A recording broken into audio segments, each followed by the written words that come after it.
I'll tell you one thing. I don't get defensive when people say that this visit had a political component to it. The president wears two hats, the presidential hat, the official hat, and his re-election hat.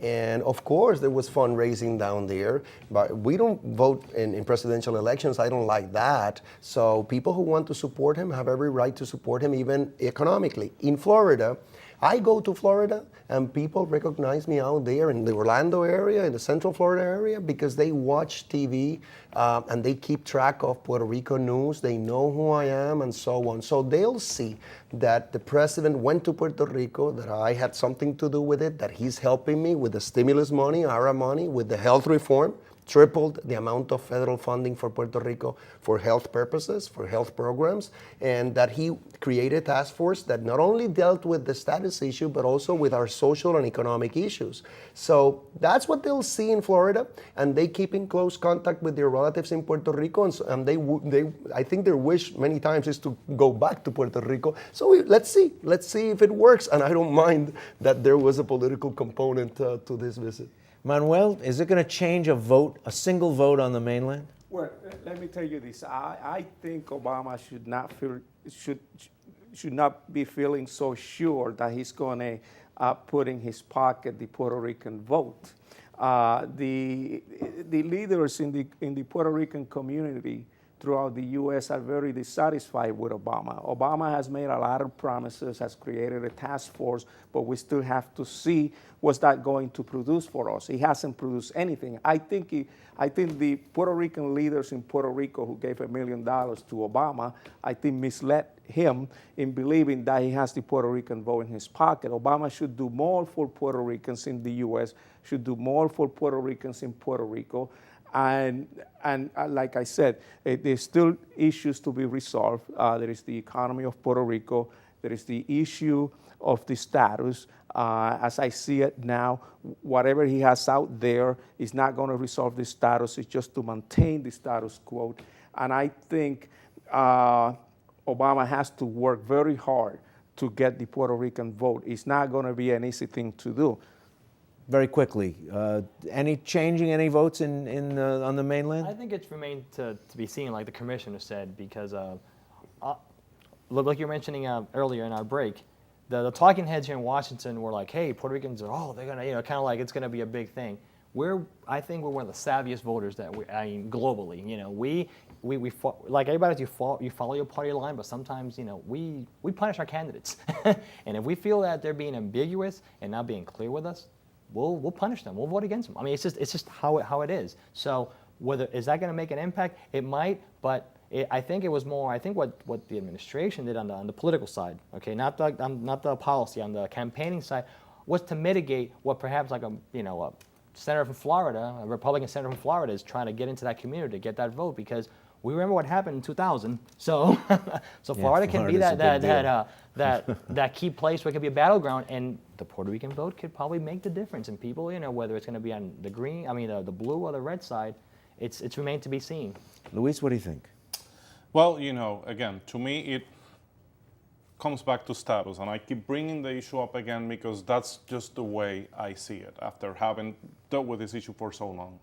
I think the president's visit was historic. It was great to have him there. I think it was a wasted opportunity as well. I think people were looking for a more substantive visit. Some people were looking to hear something different that we hadn't heard before. And that the whole thing, and going back to our initial discussion, the whole thing of sending the ball, back to our side of the court. And I know in his speech he talked about he wanted to play hoops with J.J. Barea and whatnot. But I think, again, sending the ball back to our court in this instance is not going to work, because we are never, unfortunately, and you saw it in the governor's interview that you had with him, we are never going to be able to reach consensus in Puerto Rico among ourselves. I mean, the pro-Commonwealth Party will never agree to anything that provides for a potential. When you are for status quo and nothing changes, you win.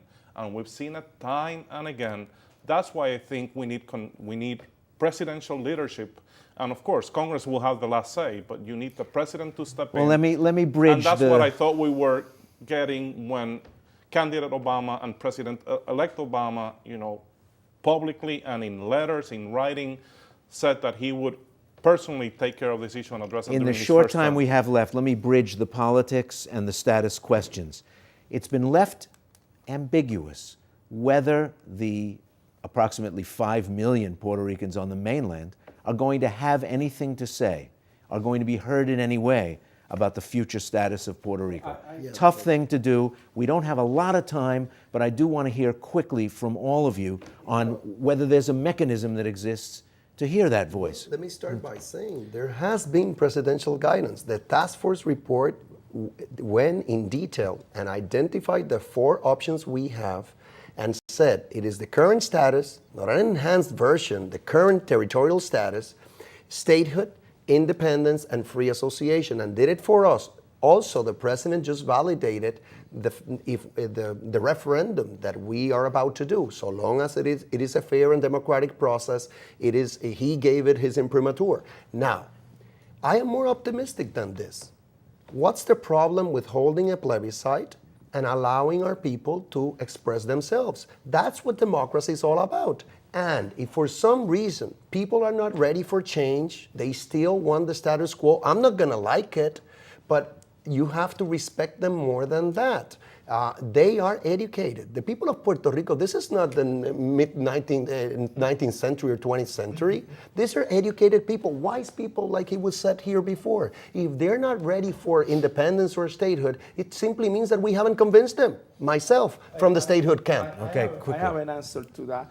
Number one, in order to get consensus, quickly, 'cause we're short on time. In order to get consensus, we need a constituent assembly. On Tuesday night, I sent a letter to the White House, to the task force, asking them to come to the UN on Monday and present their official position, because as of today, they have not wanted to address that issue at the UN. Secondly, I have a resolution signed by 6 organizations, including one political party, the Movimiento Soberanista, Unión Soberanista, who promote and will support the diaspora to participate in the self-determination process of Puerto Rico. And I think not until we can get together in an assembly and agree as to what we want to do and present it in a consensus manner to the White House, that whole issue about sending us to do another plebiscite is not going to work, because we're never going to have a clear message. It's going to be just a beauty contest. I agree with both gentlemen here, but we need to be very realistic about this, okay? If you can go into the international forums like the UN, he's talking about, like past previous Governor Pedro Pierluisi with the OAS, making that claim as making it a civil rights type thing, that the United States is violating civil rights of its citizens back on the island. That's all fine and dandy. But you know what? The folks back home, you need to convince them, like the Resident Commissioner said, each party's got to bring a clear message. Here is my platform. Here's what I bring to the table. The independence movement, the autonomous movement on the Soberanista side, here's what we bring. Here's what the economy is going to be like, because folks want to hear what's going to be, the long-term, benefit, or how we're going to, because once we make that decision, you can't turn back, And I think the fear is making that decision, not fear of making a decision, it's the implication of it and wanting to make the right decision, which we all experiment that every day in our lives. But I believe that's the whole issue. We need to educate our voters, and they're educated, but bring the plan and convince them, and not convince them with quick 30-second campaign slogans. Bring a comprehensive plan on board, and we have to get along, and we have to make it happen, because the folks here in Washington, they're gonna keep throwing the ball back at our court, and we know it's time for us to grab the ball, take it into the end zone, and decide.